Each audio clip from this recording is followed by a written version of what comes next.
Welcome to Thinking Deeply About Primary Education, the podcast that gives you a peek inside the minds of some truly inspirational teachers. This week, in a very special episode, I'm honoured to welcome none other than Gareth Metcalfe onto the podcast to talk about all things primary mathematics. Gareth is a titan of the mathematics education world who needs no introduction, and I have absolutely no doubt that you're going to love this, the final episode of Season 2. Without further ado, let's spend some time thinking deeply about primary mathematics education. Excellent. So thank you very much, Gareth, for joining us. I think people will be familiar now that we always start off with our guests and numbers just to get a feel for who they are. So you can answer using numbers. Most people stick to the rules, or to be fair, most people don't. But the first question is years as a teacher. 13. Last year group taught? Year 1. Most important year group? Now, I'm cheating a little bit here because my answer is year 1, but I wanted to give an honourable mention for year 3 and 4 as well. So if I just kind of explain, I think year 1 is a really important year group, with the kind of teacher navigating this whole idea that building early number sense skills, making sure that children can subitize, giving them meaningful context for counting, kind of tying that in with the changes in introducing the year 1 curriculum as well. So I think that's a really skilled period, and so I think, and again, I think research talks about the importance of the children's early and maths experiences. So I think year 1 would be my answer. But let me say, I did want to mention that I think that the phase where we introduce written calculation and managing that really skillfully, and also really kind of valuing, I guess, children's this combination of children's mental and written strategies, that children don't see maths almost as being a fork in the road, as being a procedural subject, I think is really important. So also that transition, I would say, in year 3 and 4 is really important. But my short answer is year 1. No, I'm 100% with you on that. There's a lot of great maths is introduced in year 3. And I really like how you said, that's when we introduce written calculation, because I think any earlier than that, we're taking away the sort of all the great mental processes that you can really get into in year 2 and stuff. Yes, I'm 100% with you on that. Favorite year group? I think as a teacher, as an experience, I would say year 5. Total questions written for the superb ISeeReasoning and ISeeProblemSolving series. And it took me a little bit to count these up, but it was. So the number of tasks is 2,977. Wow. So I surprised myself a little bit with that one. But yeah, and so some of those tasks have multiple questions written in, but that's how many tasks there are now, and ever growing. That's phenomenal. And tweets. So I am on, at the time of writing, or the time of recording, I should say, 7,797. Now, I thought I'd add about this one because I've listened to most of the previous episodes, and most people say, oh, it's an embarrassingly high number. And actually, for me, I would like it to be more, bizarrely, but I actually personally have found it difficult being online too much late into the evening, because I've got this unusual body clock where I go to sleep pretty early and I wake up really early. And I think it's years of being a dad, really. And I found that if I was on getting into conversations on Twitter too late, then I would be going to sleep really late and waking up really early. But in the fullness of time, I'd actually love for that number to increase and to be able to interact more. Yeah, I get you. Sometimes the best conversations seem to start at 10:30. You're like, oh, come on. I need to go to sleep now. Absolutely. And I would be, I'm dead to the world at that time. No good for anything. Yeah, no, I get you. So you're a teacher, mathematics specialist, and as I said, author of the fantastic ISeeReasoning and ISeeProblemSolving series. Tell us about your journey and how you got here. Yeah, so having I did my NQT year, I kind of stumbled through my NQT year down south, and then I got a job at a school just south of Manchester, a school that I loved. I was there for 12 years, met some amazing people there, and it was kind of in that time, I guess, that maths kind of the maths teaching developed into a passion of mine, something that I really enjoyed. And I guess to some extent, the story, if you like, started when I actually wrote a resource that was called the Maths Apprenticeship. Now, it was originally, it was a vehicle for doing two things. It was trying to really give really rich and inspirational experiences to children whose attainment was very high in year 6. And it was trying to find a kind of meaningful applications at that time of mathematics. And so then children were writing security codes for the MI5, and they were designing stock reordering systems for a fruit stall and designing adventure parks and so on and so forth. And it was a little bit based on the format of the Apprentice, the TV show. So children in teams coming up with these, finding solutions to different problems. And it would also buy me time to have more teaching time with children to kind of fit certain gaps and address misconceptions and so on. And actually, then I basically had written that for a small group of children in my class, and some of the particularly the deputy head and the head teacher at the school said we should see if we could take this and more widely. So I did some work with some schools in the local authority around rolling out that project specifically. I also then, through doing that, got one of my colleagues put me in touch with Alan Peets, the literacy guru, who's an amazing guy. And the kind of the short story, I guess, is that he ended up publishing that resource, or I did with Alan. And then a few years down the line, having done a lot of work in schools in Stockport, supporting with maths, I started running Maths CPD and kind of loved that. But the thing that I think was really interesting, and where I ended up getting into writing the resources, is by that time I'd have started posting little bits on Twitter and engaging in that world. And I guess that some of the resources that I'd published had been some of the big back-end experiences that children would have, where I'd try and really immerse them in what I hope was kind of really engrossing, emotionally engaging maths. But I actually think that most of my success came from a lot of the smaller, little nitty-gritty pieces. And we've been building up this kind of approach to teaching maths, using a lot of the techniques that I didn't have I didn't have the background in educational research by then, and didn't really understand the basis for them, but it just intuitively seemed to make sense. And I always remember writing a blog just about some of the techniques that I would use to vary the challenge that children would have. And I would have not very many people reading the blog. And then all of a sudden, this one blog post had like 6,000 views in a day, which even now it seems incredible. And I thought, well, actually, perhaps there is this real appetite, and this has obviously really resonated with people. And I also remember doing a training event just outside of London, and I was talking about some of the techniques that I felt like could be used to vary the challenge that children have later in the sequence of lessons. And I remember sharing a few examples. There was one, I shared an example of a rank by difficulty question. There was another how many ways task. And a teacher kind of came to me and said, in a very sensitive and the correct way, Gareth, I really like these ideas, but I'm just never going to be able to outwork this on a daily basis. It's just not realistic.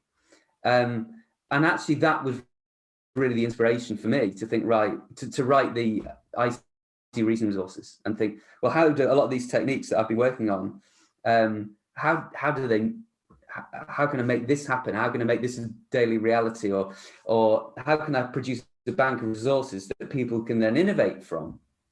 And that, I guess, to some extent was where I guess my work in publishing began, really.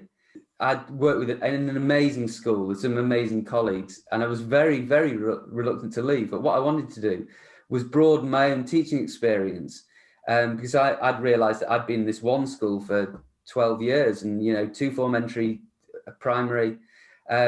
So since then, I looked at, well, how can I teach more maths lessons in a wider variety of contexts, and understand more about the challenges that that teachers face, I guess, to develop maths pedagogy. So I've been doing that for a few years, which I've loved, working in northwest of England and in North Wales, kind of teaching from nursery to year 6. It's been really eye-opening. I miss having my one class, and I miss the kind of relational side of that. But yeah, I'd say that's kind of where I am now, and now running IC Maths, but being as connected to classrooms as I can possibly be, whilst hopefully writing resources that will be, that teachers will find really helpful on the ground. I think your approach really resonates with teachers. As you say, you're putting them front and center, their experience at the heart of what you're doing, and then equally making sure you're teaching as much as possible. I think when we start out, we want to have a lot of experience, but that it builds up over time, doesn't it? And you can't teach all the year groups at the same time. So because I remember you put out a call for people to test out. I think it might have been at the start of the IC problem solving journey, and I was like, yes, that's the way to design something that's really genuinely helpful for teachers, is to get them involved, and those core principles you've got, I think really make a lot of sense, and they really shine through as well. That actually is interesting, because that came from reading a book by Matthew Syed, who talked about the importance of failing fast, which has been something that I think has really resonated with me. And so what I thought I wanted to be able to do is share ideas early, see and get as much feedback as possible about what worked, what didn't work. So essentially I could fail quickly and then be able to develop the ideas further and so they'd be more helpful. So that's been my philosophy. I found that feedback really, really useful. Yeah, and it makes a lot of sense. I think, with the we could sit and design what we think is the perfect 6-question sequence, but it's once you get that feedback from the kids that you think, oh yes, next time I'm going to do this, and next time I'm going to do that. So the kids 5 years from now who I'm setting challenges for, they'll be the ones who benefit. A couple of years down the line. It makes a lot of sense. So I think the next question might be a really obvious one, but you're extremely passionate about high quality mathematics education in primary. But why is the highest standard of maths education essential at our phase of education? Yeah, I think that is a really great question. And that was one that I guess early on in my journey of getting into reading research was something that was really important for me. I mean, first of all, was actually just realizing that maths is such a powerful predictor of overall long-term academic success. And when I had that awareness of that, and I remember again a colleague of mine saying, well, Gareth, I think the thing that you can do that will make the biggest difference to children in the long run is actually just improve their attainment in mathematics, and just that awareness that it is really important in the long term. But also the idea that there were certain aspects of maths that were more predictive of long-term success than others. So looking at, for example, the fact that reasoning is a more powerful predictor of later mathematics success than arithmetic. And I think that the nature of the maths experience that children have, as well as their attainment in maths, is really important in terms of building the skills and the characteristics that they need going forward. And I think that, I've always felt like maths is a really interesting subject, insofar as in reflecting on yourself as a learner and in growing as a learner, because I think that it kind of almost puts a mirror on you in how you are as a learner, because you get such immediate feedback on your relative success. And I think it's unique like that. And I think everyone's experience of maths is tied into an emotional response and how they experience that. And I think it's a really powerful tool for growing children as learners and reflecting on themselves as learners. And I think it's so easy, particularly if children don't have the right early number experiences, as I'm sure so many people have experienced, have this kind of fork in the road in maths and in terms of people's relative success with it. And I think it's really important that we give children the tools to deal with that. But also I think there's so much richness in maths with the kind of search for the solution that we can have, and that we want as many children to experience and to experience positively as possible. And I think within that, it's ensuring that children have enough success. I think that's something that I hadn't really appreciated earlier on in my career, and the importance of children, experiencing success in maths, particularly early in sequences of lessons or within lessons, and that's something that I guess has always resonated with me in trying to build great maths, or giving children great experiences of mathematics. One of the things I've been doing recently is supporting our early years colleagues with them, because they're moving into a new framework in next year. And one of the things we've been looking at is how, no matter how it's presented, the fundamentals of mathematics are the fundamentals of mathematics. And what we prioritize will always remain, what we've always prioritized, like you said, things like supertizing or subitizing, the principles of counting, really nailing those, because the impact, having the freedom, as I've had the last 4 years, to really only focus on mathematics, looking at that journey from 3 years old to 11 years old,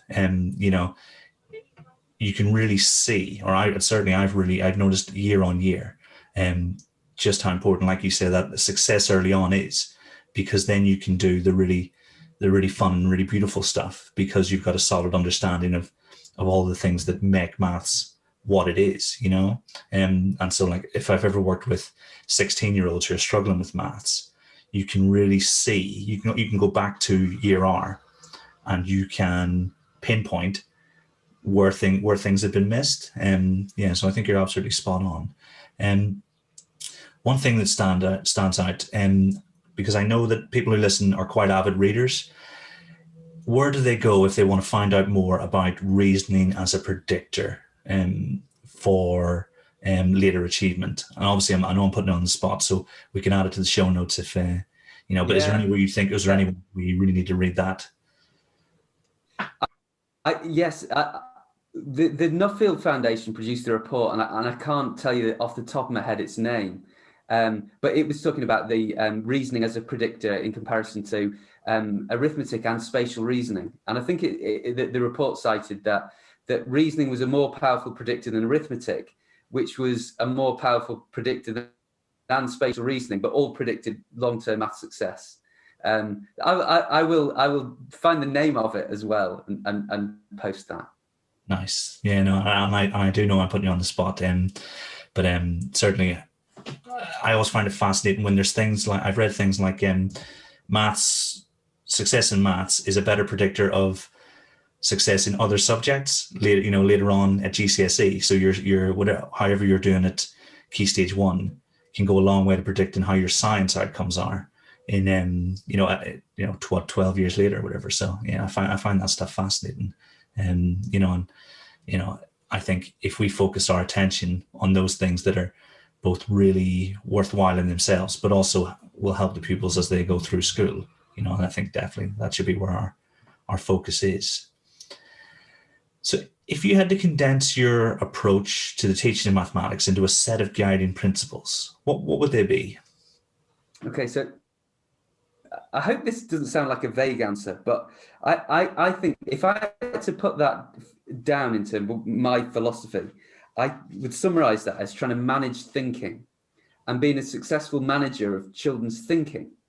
And so I thought, well, what do I mean by that? And I guess I'd be really understanding where children are at that moment in their journey towards knowledge acquisition, and understanding, well, what do I want the children to be thinking about now? It was something that I found as a really useful guide for me in my teaching, and understanding the difference between, well, is this, I would never say we learning a concept from scratch, because of course we're always building on understanding in one way or another. But is it that we're kind of first of all exploring a concept, then I might go around structuring that kind of learning activity differently than if it's actually I'm looking at a process and I'm breaking a process down into small steps, and I want children to reason around those individual steps. Is it we're looking for children to become fluent and or make connections or kind of synthesize different skills, and I think it's just having that real understanding of, well, where are the children now, like what do they understand currently, and how is it that I'm going to take them to that next step. And so I think that the kind of the external of what that looks like can be different. So I think you could talk to a school and they say, our approach is we use CPA or we love using these kind of open-ended questions. And I would say that if you were to walk in one of my lessons, I'd like to think that they won't all look the same as one another. And it will depend on where in that sequence we are, and of course where the children are as to how that's adapted. And I think it's easy for schools to over apply and think, well, this is good pedagogy. Like, for example, concrete pictorial abstract, and thinking, well, how relevant is this representation at this moment for where the children are in their learning journey. So I guess that I would always think I'm always trying to manage the children's thinking really well, and that it might look different at different points. And I think it's a really important thing for teachers to have that understanding of, well, where are the children at the moment in this sequence. That's really important to be able to almost look at them and to be able to almost go forwards or backwards in that sequence if we need to be able to. And having that skill as a teacher, I think, is really fundamental. And I want to say having that skill as a teacher, I think it's just kind of having that awareness and that ability to reflect as well, which is kind of really helppful, because with the best will in the world, no one's lessons always, we never get the outcomes that we want every time. But I think that the best teachers that I've worked with are those that are able then to look and reflect on successes and navigate those next steps.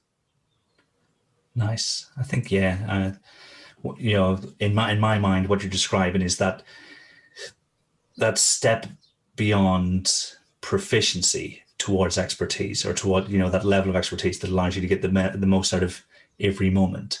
And what does your reflection process look like? So whenever you're thinking back on your lessons, is there anything you go through, or is it you just have a cup of coffee and think? Yeah, that's a good. Well, I'll tell you the first reflection process that I always have, and this was something that I decided on a few years ago, is that in every lesson I was going to get into a discipline of having at least one moment in that lesson where I just stand and don't do anything or take any or get involved in any conversation, but just look to all the different corners of the room and see everything that's happening, and almost be able to give me a little taste of different children's experience. And to me, that was kind of one part of that reflection. And then, of course, just having particular moments where you think, well, I'm going to look for whether it's I'm going to watch this child or these children when we're talking about this thing, and I'm just going to listen to what they say, because I think that I would be too quick to jump in and think, well, how can I support the children? And I think it's really important that in the lesson we're thinking, what I've got to be able to do now is navigate the way forward well, and taking in the information that's going to help me to do that. And of course, then looking at children's outcomes and thinking, well, what's this showing me about their understanding, I think is really important. And giving children those varied experiences, so you get a real snapshot of that, I think is really important. Nice. I think that's going to be really useful. Taking that time to step back from your lesson and survey, that's brilliant. Yeah, I can see that being a really useful piece of advice that people will go to. And in your opinion, what's the single most important aspect of mathematics education? Easier asked than answered, I think. Yeah, well, I think it is a great question, and I think for me, I would probably say it is both first of all, I'd probably say coherence is really important. And I think it's for that they're a kind of school leadership level, that a lot of these things, I think, aren't the domain of the teacher to have to decide and to be in that position to do so. And I would say it's that kind of real coherence in terms of whether it is the visual representations that children see, and how we move into mental written methods, children becoming fluent, how we remove visual representations to go from to develop an abstract understanding, the kind of reasoning strategies, the types of headings of questions that children generally are exposed to, or how we introduce problem solving. And I would say that there's in each of those there's obviously an enormous amount of pedagogy, but I would say that if we can have that coherent experience that children move through, then the obvious benefits for the children, and I think also for the staff, them not having to kind of make all those choices.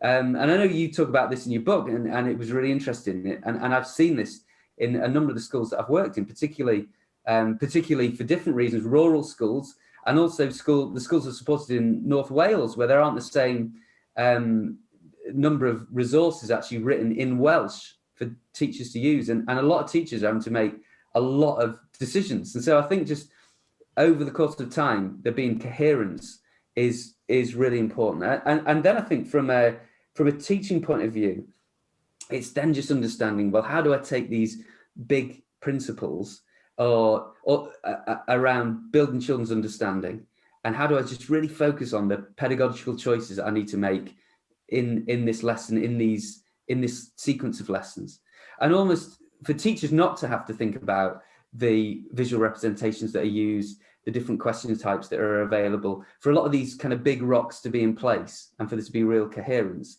And so then teachers can really think about and reflect upon and spend the time digging into the pedagogy of, well, how do I need to adapt to what the children are showing us?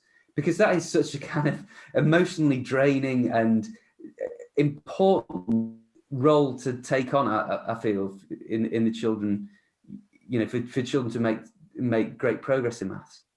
How do you go about finding that coherence? Because I'm sure people, they know I always bang on about high quality textbooks. Do you have any sources you think, obviously you've got the expertise to write a curriculum that is coherent, almost from scratch. But where do you go to for the, when you're looking to sequence the bigger picture curriculum kind of idea? Yeah, that's a great question, and I would talk about that from my own experience. So I guess the school that I worked at for the majority of my career, we actually kind of either side of the 2014 curriculum being introduced, that was something that we did a lot of work on, and we essentially were looking at how we built our own curriculum that became coherent, and that was a job that took it was an ongoing process that took a number of years, and there'd be different aspects to that that'd be focused on at any one time. And since then, I've worked in a number of different, supporting a number of different schools. And really, I guess I've needed to fit in with their systems, and I've seen some schools using textbooks to do that, which I totally understand, because I think that the thing that I've seen, which has been most challenging, has been particularly in rural schools or in Welsh schools that I've supported. Like I say, where they actually don't have those resources readily at hand, and the time that teachers, and in some cases less experienced teachers, have had to invest in actually mapping out the curriculum and deciding the long-term plan, and where a lot of these choices have been made or are having to be made by individuals. And I think that now where it's worked best, I think planning a curriculum is unbelievably challenging. And so I think really just digging into the expertise that already exists is crucial. Now, whether that's through a textbook, a scheme that is aligned well with the school's philosophy, I've seen that being used really effectively. whether it's something that schools have developed over the course of time, and they build certain aspects of that each year, for example, based on their individual needs. I've seen that work to some extent as well. But I think the thing that's really important is that this is something that is a big piece that's developed over time and tweaked to contexts. It's not something that, and this might sound obvious, but it's not something that each individual teacher is having to do themselves, or that it swings too much over the course of time. Yeah, no, that makes a lot of sense. Things like the NCTM spines, I think they're quite helpful. And I'm trying to think, it might have been just before this season started. So I'm trying to place it in time as to what tense I'm using. But I think the hardest part of getting into the spines is getting started. Because once you're in there, there's so much rich thinking that is taking place, to support, certainly those progressions in calculation and things. And I think, I always recommend, have a look, ask questions, just like you would with whenever people are looking at your resources and think, why have decisions been made the way they've been made? And then, it is helpful. But obviously in my mind, in an ideal world, everything is set up in a way that we can focus on the how rather than the what. But I think that's really useful advice. So in reference to the principles you outlined earlier, what might these look like in practice in a school that was doing a particularly good job of teaching mathematics? Yeah, again, really important question.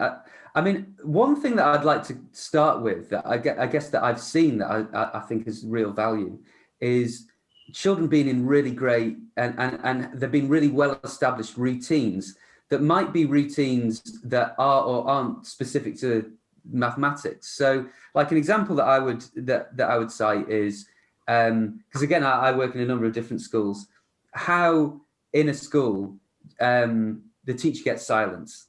Is that something that's just established and consistent between classes, or is that something that takes a certain degree of weight? And that would be like a kind of an obvious example. Now, then thinking about how does that apply to all the kind of mathematics routines. Now, there was a great example from Matt Swain, again, you shared in your book, which talked about, well, when children are holding up the whiteboards, how do they do that? And how is it that they're, and then what does the teacher say? And I think that if we have already made all those choices, then again, it puts you in a brilliant place to actually focus more of the thinking actually just kind of around the mathematics. Now, for me, one of the things, and again, one of the drivers behind the ISeeReasoning resources has been the idea that every time I introduce, or every time a new reasoning technique, for example, is introduced, it will come with its own cognitive weight, if you like.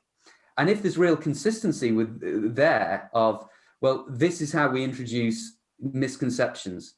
And so again, let's say my approach there might be, I would have, my starting point might be explain the mistakes.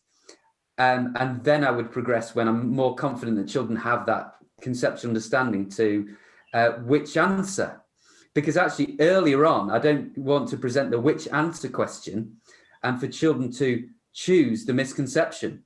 I want them to first have experienced the explain the mistakes examples.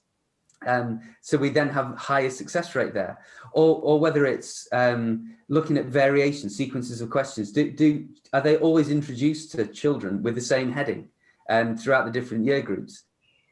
And do we have a similar kind of thought process to attacking those questions and how we model that? And again, I think that when we do that, we get that real consistency, and we can kind of focus basically more on the actual maths content of that individual lesson. And I think then, and this is the thing that I always emphasize, is then you have this grounding where children can really explore and be flexible, because they can apply these same techniques in all these different ways. And we can look at how we give children fewer questions, and they can be creative and notice patterns and have this kind of real joy. Because I guess the other thing is the idea that we have this consistency of that this is what maths is, that it is inherently enjoyable. I always think as humans, we're kind of wired to look for and enjoy puzzles and challenges. And I think that when you have all the routines in place, and I would say as well, like the math specific routines, it can open up that freedom, which I think is it's given me a lot of the best teaching experiences of my career. And I think it is what it looks like in a school that's doing a really great job. Nice. Yeah, that's really powerful. Yeah, because I'm trying to think of an example from sometimes when our teachers use, well, all the time, when they have a certain question that requires, say, multiple solutions. One of the teachers initially took a photograph of me thinking, and then they now put that photograph, beside that question. So it almost marks it out as this is one where certain types of thinking are encouraged, like you say, multiple possibilities and, explanations of answers and things. Because quite often it'll be me getting an answer wrong. Like you say, what's the mistake? And the kids are all, well, he's not an expert, but I'm going to explain, what it is.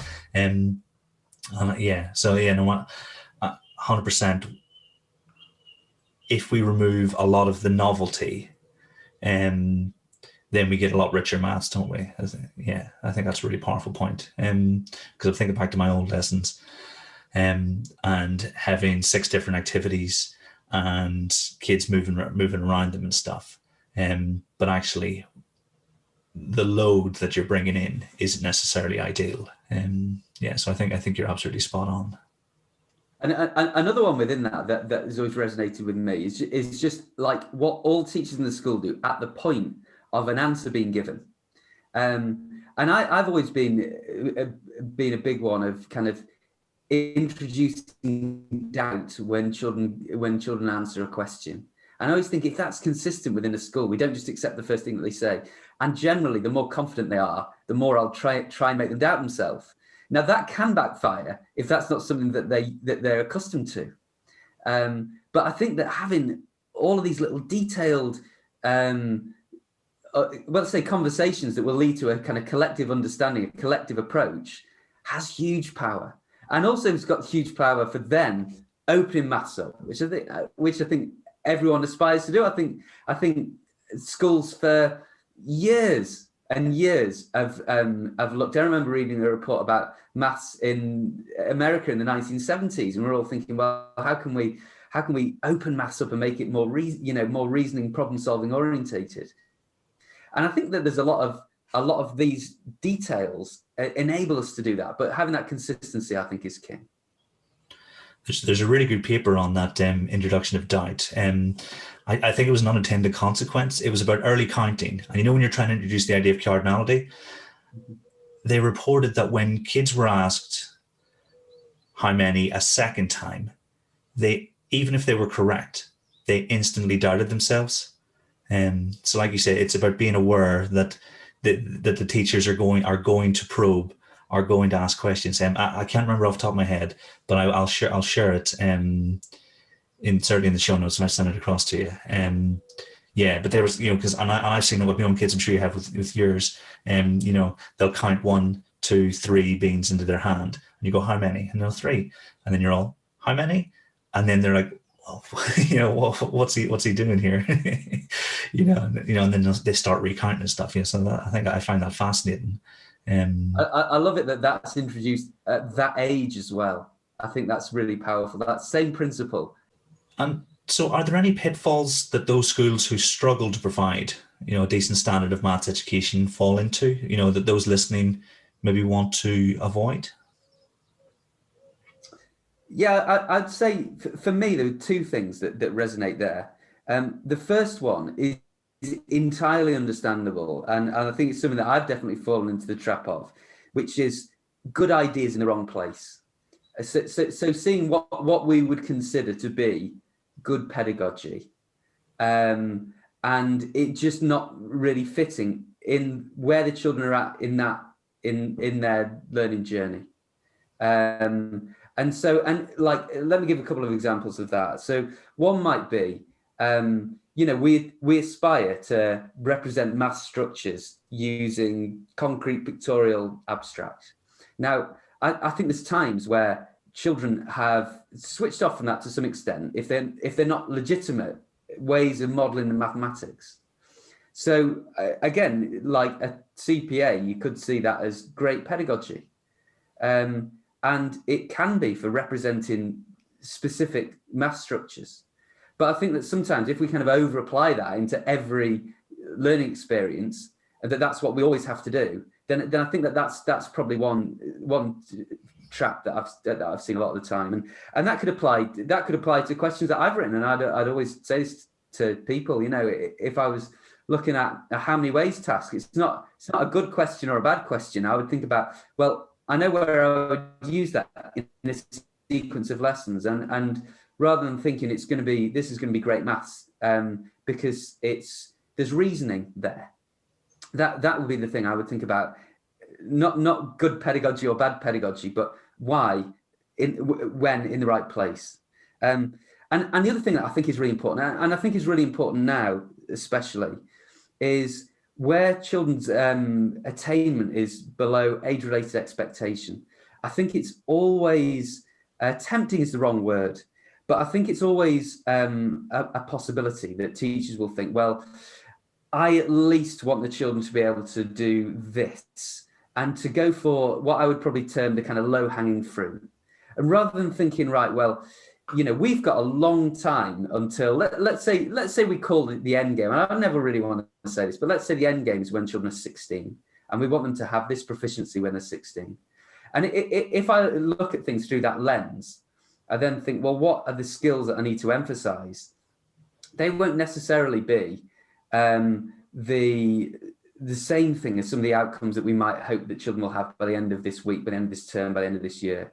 So I would say, if there was another thing, it would be where we're trying to accelerate children's progress is looking for like little short-term fixes, rather than a little bit like you referred to earlier on, almost seeing the child when they're in year 6 and the consequences of some of the pieces they've missed out from in reception. And I think that is a complicated thing, because I think it also is tied into accountability structures, and the kind of the trust and the understanding that people have within the school around, well, here are some of the issues that we have, and we aspire for these children to have real mathematical success in the long run, but actually understanding that there's a process to get there, and it's important for us to see the long game in that. I think that they're probably the things that really resonate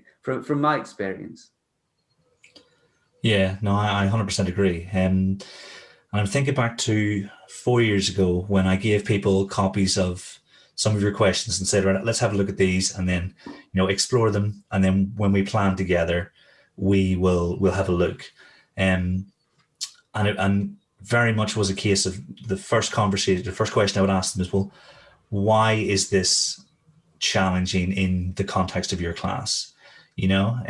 Because quite often you will find things labeled with them, expected greater depth. The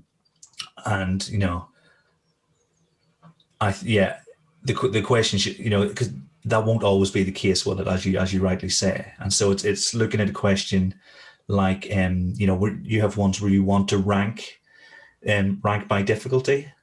Yeah. And I think understanding when it's appropriate to use that, or when you're going to get the most from that, makes a huge difference, because I think we can give it to kids, when we want to, but as you say, to get the most from it, there are certain pieces that need to be in place in that jigsaw.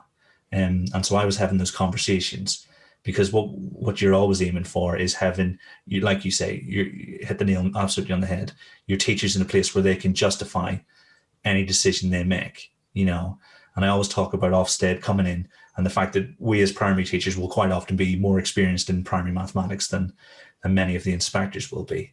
And so I want my teachers to be confident to say, I made this decision because of that. Yeah, so I totally get that. I think that's hugely powerful when people can say the structure, I've structured this lesson or this activity or this discussion in this way because the children are at this point in the journey, rather than expecting consistency to look like all our lessons look the same.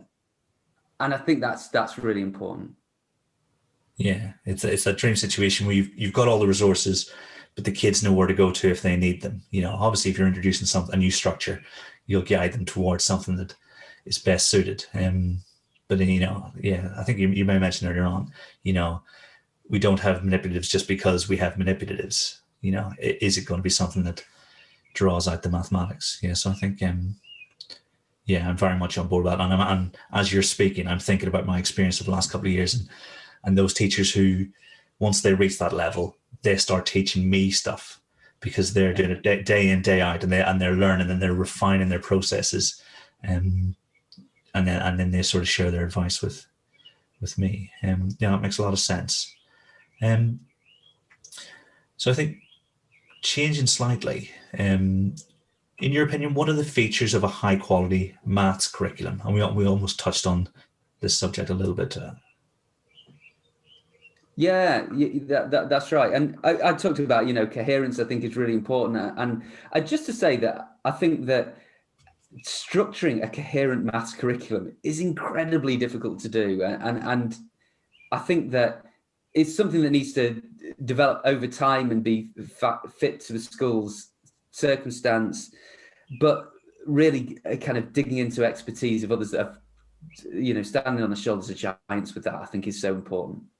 And then, again, perhaps a generic response to that might be kind of focusing on the big mathematical ideas is really important, and thinking these are the big rocks that we need to put in place, and looking at how the kind of mathematics fits within that, I think is really important.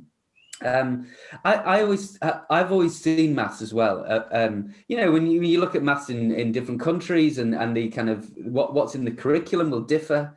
But the idea that what we're almost doing is teaching children also how to learn mathematics and how to connect what I currently understand and to be able to stretch that into new content. And in doing so and building really rich sequences of maths learning, I always think we're helping children to learn how to learn mathematics.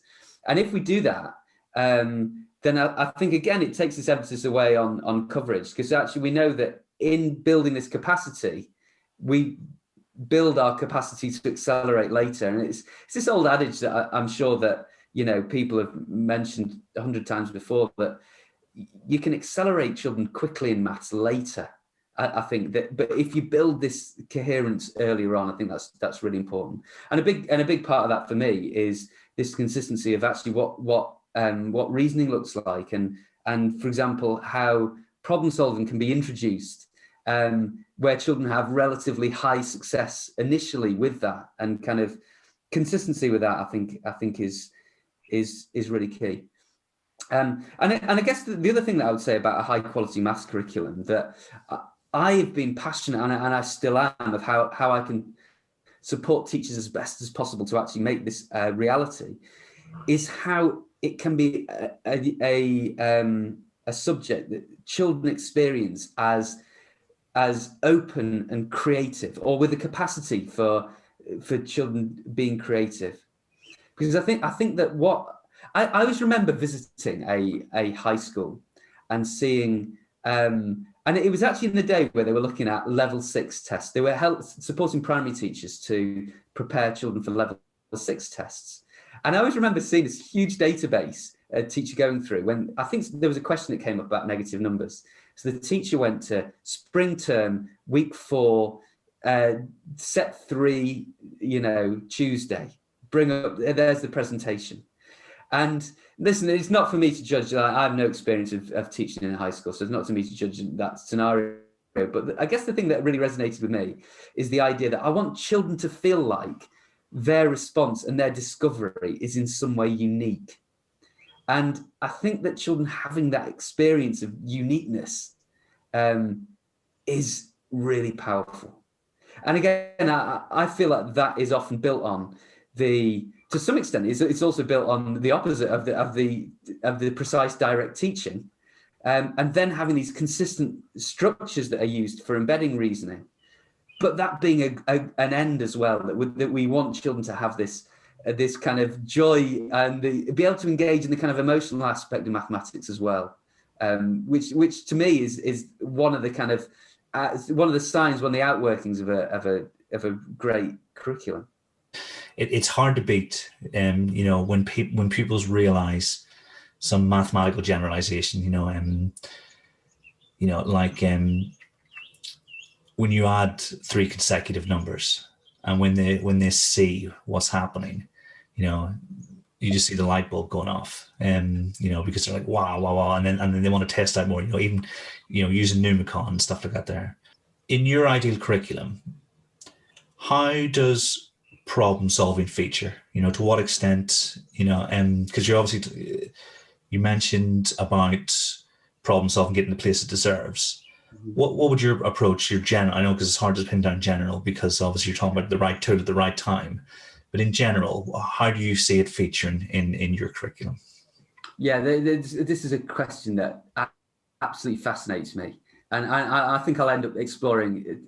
So I'm I'm one part on a journey towards that. I think there's a few pieces there. One is this idea that sometimes context can give children can enrich mathematics, or it can be like a mental model for children, because they might understand and be familiar with the context. So I think there's instances where we can look at context rather than as adding challenge, as actually adding support and actually helping to build on children's mental model. So that's just something that I often look out for in particular aspects of the maths curriculum. Like, let's say we're looking at rounding, contexts where we would and wouldn't round, say. It might be something that we can look at examples, like why a doctor might not round if they were measuring an amount of medicine to give a patient.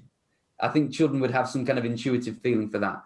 But actually, when it comes to problem solving, the things that I found really interesting around problem solving is the idea that, non-structured maths comes with a really heavy cognitive load, that children can problem solve, but they can find it really hard to assimilate those experiences with their kind of wider experience of mathematics. That problem solving is very domain specific. So I have to have encoded lots of kind of domain specific ideas to have success in problem solving. But I think there's a real thirst, and problem solving is a really important part of a child's whole, so we have this kind of warp and weft of mathematics. And I think it's something that, in my experience, then not all children have sufficient experience of. And I think that's because it's a really, pedagogically, I think it's one of the most difficult things to develop. And I would look at, within sequences of lessons, where do we build problem solving and enrich problem solving experiences? When we're introducing those problem solving experiences, how do we make sure we build up to those by building the domain specific knowledge that children will need to answer that specific question? I think is really important. I think it's then really important that we look at questions where and consider the variation between the examples children are given, and children seeing kind of related problem solving tasks together, so that it helps them to make those connections between different problem solving experiences. And all this, I feel like is something that fascinates me, but it's extremely difficult, I feel, for a time pressured teacher to do well. And so that is something that I want to spend, and I hope to some extent the IC problem solving provides some of that coherence within problem solving, because we know that kind of discrete problem solving tasks are, children don't have high success rate, or high enough success rate, certainly initially, and then they'll struggle to connect those experiences, the wider experience of mathematics. So kind of looking at ways of bridging that, I think, are super important. And I think there's an enormous appetite for that. I just think that the pedagogy of making that happen is a challenge. And again, that's something that as well as I hope to be able to fill that space, I also really want to be able to engage in just genuine dialogue with people around what that looks like for them. Where, if you're the teacher of the year 4 to 6 class at a rural school, or if this is something that you've been working with, in a different context, how does that work for you? What works, what doesn't? I think that is a big picture, and I think it's one that there's less coherence around. Yeah, I think when you say massive appetite, you're absolutely right. And I almost to an extent felt really bad for asking, but I know that people will be really interested to know what you think, because, my approach to it changes depending on the school's context and where they are in their journey and stuff. Sometimes you've got to do the basics really well, and then we can move into sort of the more creative stuff, pedagogically. So I do appreciate the difficulty of answering that question.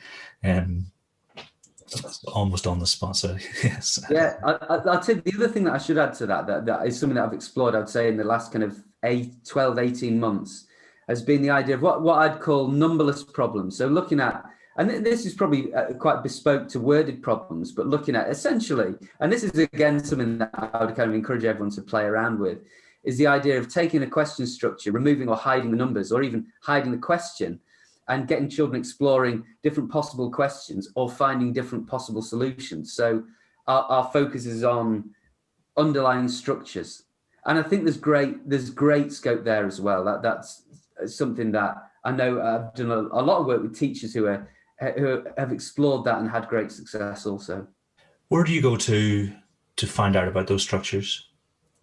Do you have a source of inspiration, or is it just through experience? Yeah, that's a great question. It's a combination of those things, and I don't. It's almost a little bit chicken and egg, I think, for me, because I'll generally take in. I've picked up various bits from educators overseas over the course of time, and I actually remember introducing this, and I genuinely had believed it to be my own idea, and then someone had said to me, "Oh, that's just like the work of." And the name will come back to me, and it isn't Robert Kaplinski, but that was another chap that whose work was referenced to me. It was Brian Bushart, who'd written a blog around numberless problems, and it's very possible that I'd read that previously and forgotten about that. But a kind of combination of reading, experimentation, teaching in lots of different contexts, seeing what works, what doesn't work. That's kind of how I've got there, and I think that's always it is a great blueprint, really, of taking ideas, trialing them, seeing what works, what doesn't work, having that kind of curiosity. I'm always very wary of my episodic memory, or at least remember when I heard things or when I said things is shocking, and sometimes I had the same conversation with people 2 or 3 times, or But Chris Such and I are actually in the middle of a conversation that we've agreed to pause and come back at after we've read a bit more. But I'm convinced that we can classify, certainly at primary, all the arithmetic structures in problems, or the structures that you'll find a problem in. And he's not so sure. He thinks that I think it's finite, but I am yet to classify it. And he thinks, no, there's actually a much wider scope than I'm giving credit for. So we've said we'll come back in May, and with more evidence. But you're absolutely right. It's fascinating, and I think the more work that can be done in that field to give teachers guidance and support, then the better, I think. Yeah, there's also a little article from on the Ericsson Institute that someone pointed me towards. I haven't done some training, which was on the 3 reads math protocol, which is a very similar principle of looking at a worded question, reading almost decoding the information, then reading it. I think it was reading it without the question, and then the third read is the question in its original form. And I read that and thought, I've never had an original idea in my life. Yeah, it's very hard. It's like coming up with a new pop song. Every riff has been written. Absolutely, absolutely. So yeah, we may have touched on this one as well, certainly with the long term. But how do you approach planning? Maybe more specifically in the short term. What's your routine when you're planning? Yeah, that's a good one. Well, I think when I say what's my routine, often, because now that's intertwined with the members of staff that I'm working with, in essence, and so in truth, that probably depends a little bit on where those individuals are in terms of their experience. So often with less experienced members of staff, we'll be looking at specific teaching techniques or routines that we're establishing. Again, one mistake that I think that I've made in working in schools has been trying to embed too many things, or working in the same way with a teacher with more experience than a teacher who's kind of building that expertise. So I don't know if I'm answering your question here entirely, but it would be looking at, with teachers who are kind of earlier in that journey, looking at establishing more, maybe how is it that we use misconceptions, and what's a routine for that will work for your class. Whereas the thing that I think is interesting then is looking at how because I don't think I talked earlier about managing thinking, and I think it's an interesting idea, and this whole process of reflection and refinement as we're going along, of this ability. And I know you wrote about this very eloquently in your book of having a look at, this is what we're trying to learn over a sequence of lessons, and I have this bigger picture understanding of that, and how I can kind of almost move forwards and I'm not misquoting you here. I can move forwards and backwards within that and think, well, actually, I need to go back to this thing which a piece from before, or I need to embed this understanding, or actually this is where we're going to go. And having that whole picture, whether that's even going kind of across years, I think is a real skill to have, and would be the thing that I try and maintain that awareness of kind of not being too bogged down in the detail of what's happening today, and being able to understand where this fits within the bigger picture. So again, I don't know if that answers your original question at all or not, but that would be something around my thought process. No, I think it does, because you're saying in the moment you're directing pupil thought as much as is humanly possible, but you're also aware of this wider importance. And like you say, is what I'm introducing in year 2 going to be detrimental when they get to year 4, or is it going to impact positively, when they get to year 4, so I think that's really clear. But I think, planning's different. I think I plan with maybe 6-7 different teachers a term, and everybody's got a different sort of way of looking at things. But I think, from as much as is humanly possible, try and go along those lines that you're going along, and how that actually manifests just depends on the person, doesn't it? So the next one I've been really looking forward to asking, because your approach to task design is on an absolute level of its own. And obviously, if there are trade secrets that you don't want to give away, then feel free not to. But what process do you work through when you sit down and design a mathematical task? Yeah. Okay. Well, as I say, I don't think I have any original thought that I could call my own anyway. It would be when I'd be looking at designing a section of, for example, one of the ISeeReasoning ebooks, I'd have this fairly structured thought process in my mind, which would be thinking, well, first of all, will children have an intuitive understanding of this aspect of mathematics from their lived experience? So can I tie into contexts that will help to familiarize them and will provide some kind of mental model with maths? And in essence, if it does, I'll try and use them. If it doesn't, I won't. So an example might be when I'm looking at measurement and we're looking at different forms of measurement. I might ask children, how could you work out the cost of an apple at the supermarket? And then that could be something where we could think about the different forms of measure and the need for different units of measure. In other aspects of maths, what I would hate to do early in a learning episode is try and shoehorn a context in that doesn't work. Then I would generally think about, well, concepts. For this, what's the underlying structure of this maths concept? How is it best represented? And have a general range of representations that I'll use as go-to representations. And how can I showcase the underlying structure of the maths? Then I generally be thinking, well, what do I want the children to be thinking about, and what do I want to focus their thinking on, particularly early as we're acquiring knowledge. So I'll think, well, what are the likely misconceptions? How can I get children talking about those misconceptions by explaining the mistakes, or again, then this slightly different process of which answer. And I would generally go in that order of children, first of all, explaining mistakes, then identifying correct answers and explaining misconceptions. And then I would, again, I'll kind of demystify myself here a little bit. I would generally go to think about from Craig Barton's second book, but the idea of building sequences of questions so children have this opportunity for intelligent practice. So they can apply their understanding and then see connections between questions when the difference between those questions is relatively minimal. And I think there's just enormous power there.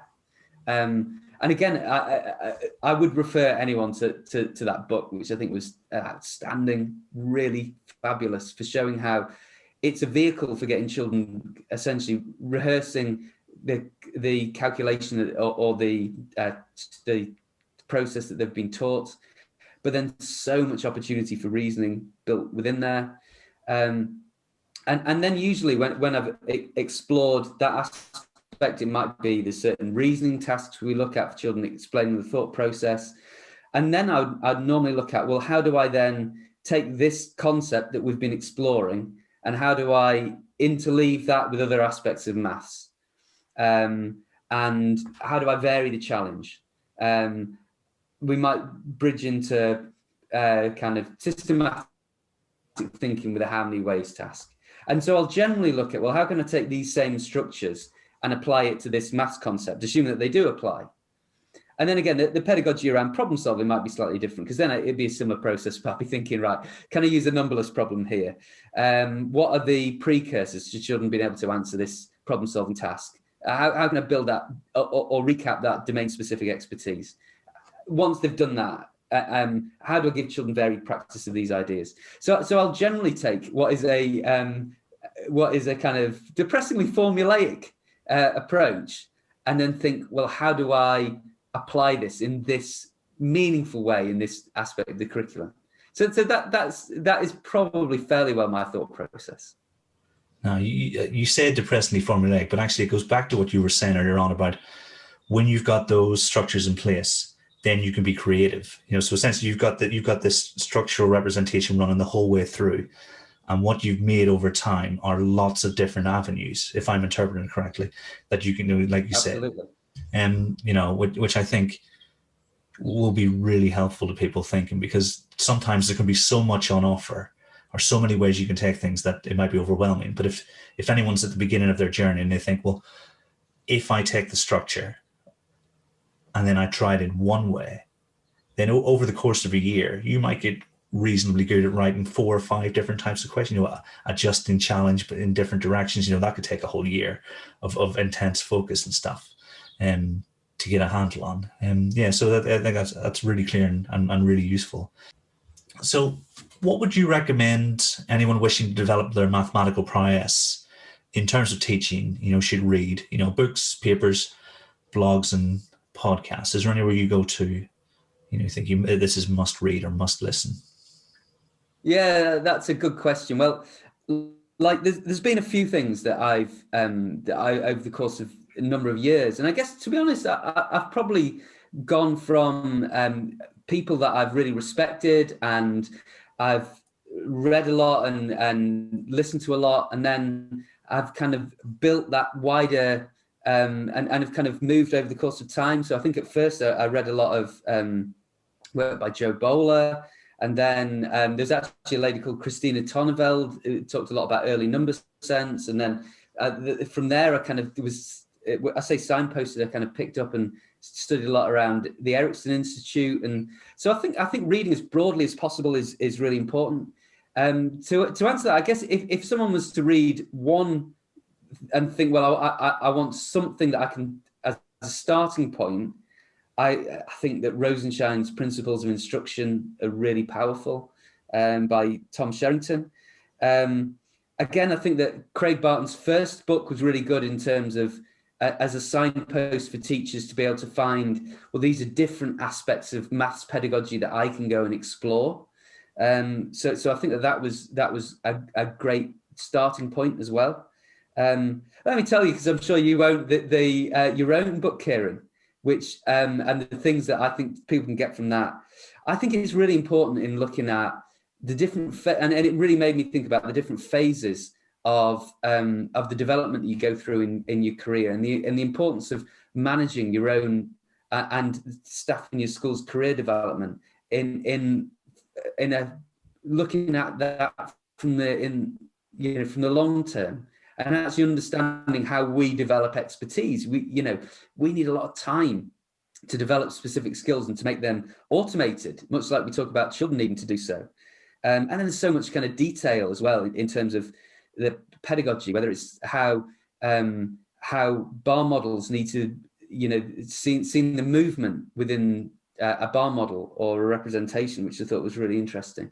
So there's so many different sources, and I kind of encourage people to just think in an open-minded way and take in information from lots of different people. I think I've learned from a huge number of people over the course of my career. And the other thing that I'd say is the people who are naturally listening to this podcast will be I'm sure the people that generally do immerse themselves in research and find that fascinating. And I understand that not every teacher can, with the time pressures, of just the job itself. But I think it's really important as well that there is someone in every school, almost every teacher has access to almost like what you could call a gatekeeper of all this information. And specifically, if you are that gatekeeper, the importance of developing really fantastic relationships and vulnerable relationships in your school, I think, is just crucial. So for me, I think that it was easier to do earlier in my career, and to show that vulnerability was easier because because people understood that I was earlier in my career. Equally, to some extent, maybe I was keener to close the door because I wasn't as competent.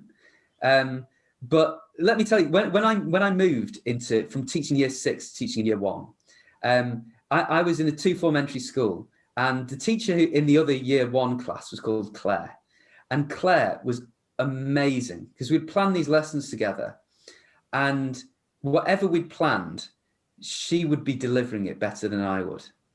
And the only thing I'll give myself credit for in that time when I was working with Claire, I think, was that when things weren't going as well for me, I'd say, Claire, come in here. Tell me what you're doing that's different to what I'm doing. And a lot of the times she'd say something like, I didn't use whiteboards there. I photocopied that because... and actually what that did in me actually trying to point to the challenges that I had, and believe me, there are a lot of them, was then it opened up this door. And I didn't do it for this reason, but it would open up the door where she would feel like she could say to me, Gareth, what do you think about this? Or how does this apply? Because we had that kind of vulnerable relationship. Now, I did that just to pick up on her expertise. It wasn't so that it would be reciprocal.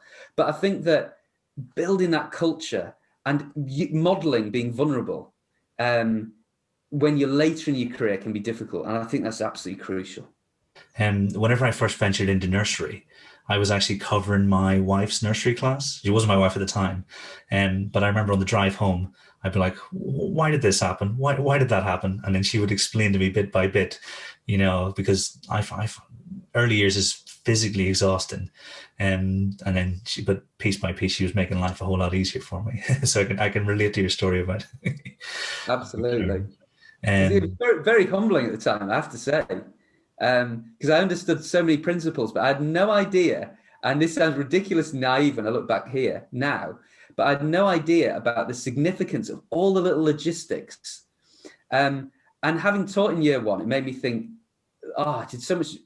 I'm so much more aware teaching older children of some of the things that have a small weighting, which would be derailing my lessons in year one. But yeah, so Claire was an absolute lifesaver that year, I have to say.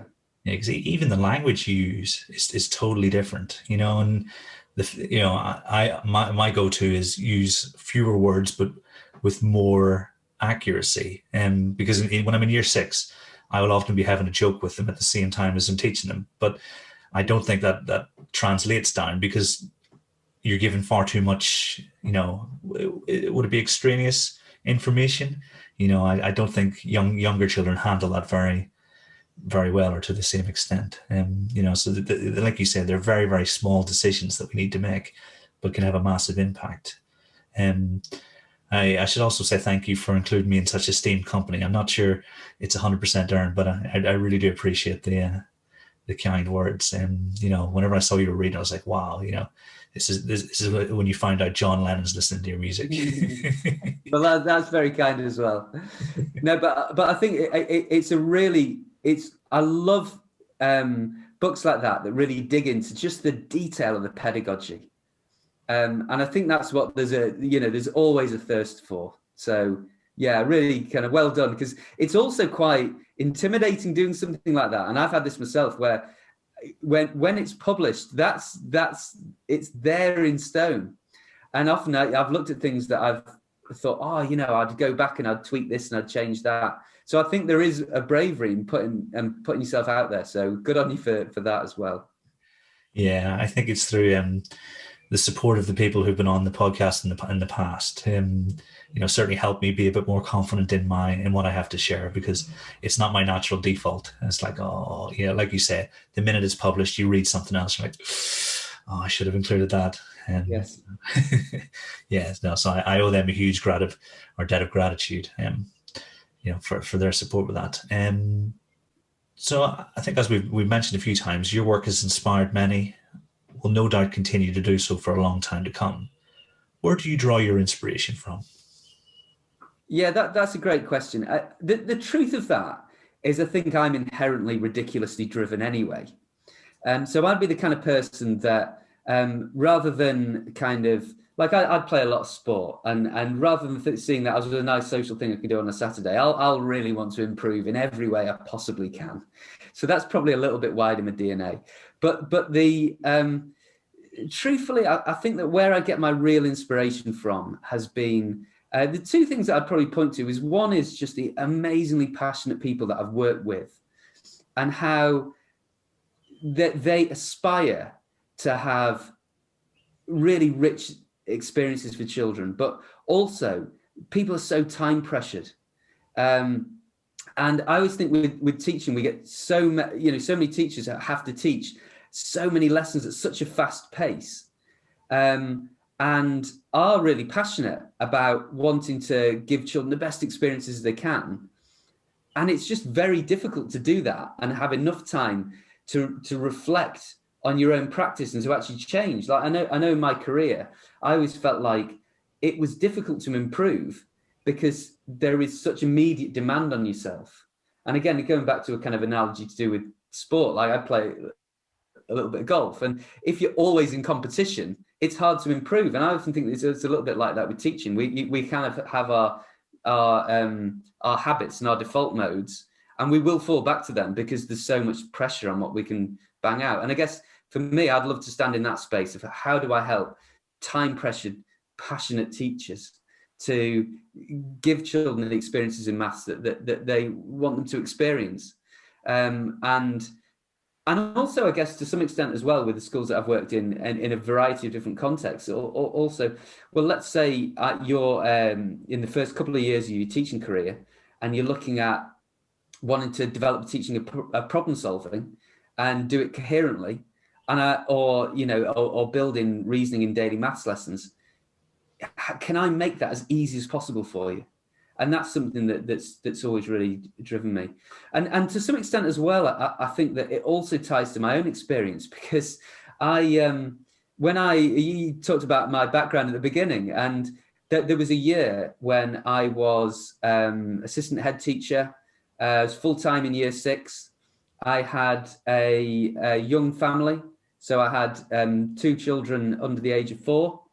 I actually had to do, for just kind of personal circumstances, I did a lot of parenting at that time as well. And I wanted to do everything really well. And it was extremely, extremely difficult. We all work in, people are always ridiculously busy and time poor. And I really want to be able to support teachers to be able to kind of give children the experiences that they crave within those limitations. Nice. Yeah, I can totally see that. And yeah, 2 kids under 4 plus an assistant head and year 6. That must have been some time, And that was actually whilst I was almost starting some maths training and writing some resources and wanting to focus on those, on that kind of big goal. But difficult to do that when you work in X many hours as well. One thing I'm sure everyone listening will be keen to know is, what does the future hold for Gareth Metcalfe, and what can we look forward to over the next while? Yeah, well, the thing that I'm going to really invest as much as I can in is the idea of developing pedagogy around problem solving. And this is something that I find just, it fascinates me for the reasons that I'd gone into before. I just think it's the evidence around it is it's so difficult a skill to develop, I believe, and to give all children rich experiences in problem solving and success in problem solving. And I think that is around coherence as well and that's something that I've got a philosophy towards that is built on my kind of current knowledge and understanding. But the thing that I really want to be able to do is engage really well and more than ever with teachers and their lived experience, and how that can be pieced together most effectively, and develop pedagogy around that. Because I think there's 101 rich problem-solving tasks that I could give children. I actually think really embedding problem solving so that children have high enough success rate in problem solving, and they are really successful in assimilating those experiences within their understanding of mathematics. I think that's a really difficult thing to do well. And I guess that I've got plans and ideas for resources that I can write to do that. But really what I want to be able to do is I don't know if network's the right word, but is tap into as many great minds as possible. And when I say great minds, I guess what I really also mean is to really understand people's experience, whether that is through their experience of my resources or of teaching maths generally, on how that can be achieved. Because like I say, I think there's an enormous appetite for that. And that will be a big thing, hopefully a direction that maths teaching will grow in. And, I'd love to be kind of a part of that development in pedagogy in problem solving. So that's where I see, I never make too many long-term plans, but that's where I see myself heading for this little season at least.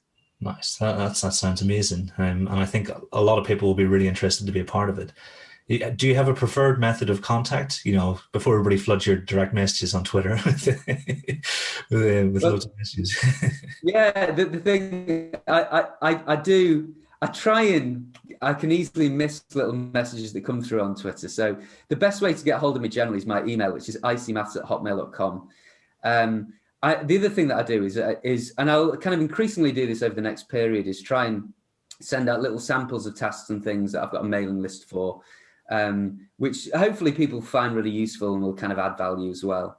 But really trying to drive the interaction around that. And so I'm really, really excited about that. Excellent, yeah. And so, is there any final advice you give to those teachers who are listening, are energized and ready to up their mathematics game?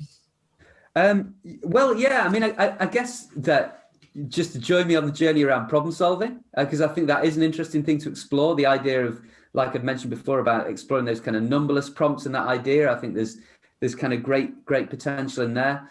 And then again, I don't know if this is a little bit of a cop out, but I'll mention it anyway. I read a book called Be More Toddler, which I thought was really interesting, which is by Emma Turner. And it's just a thing that isn't math specific, but that really resonated with me.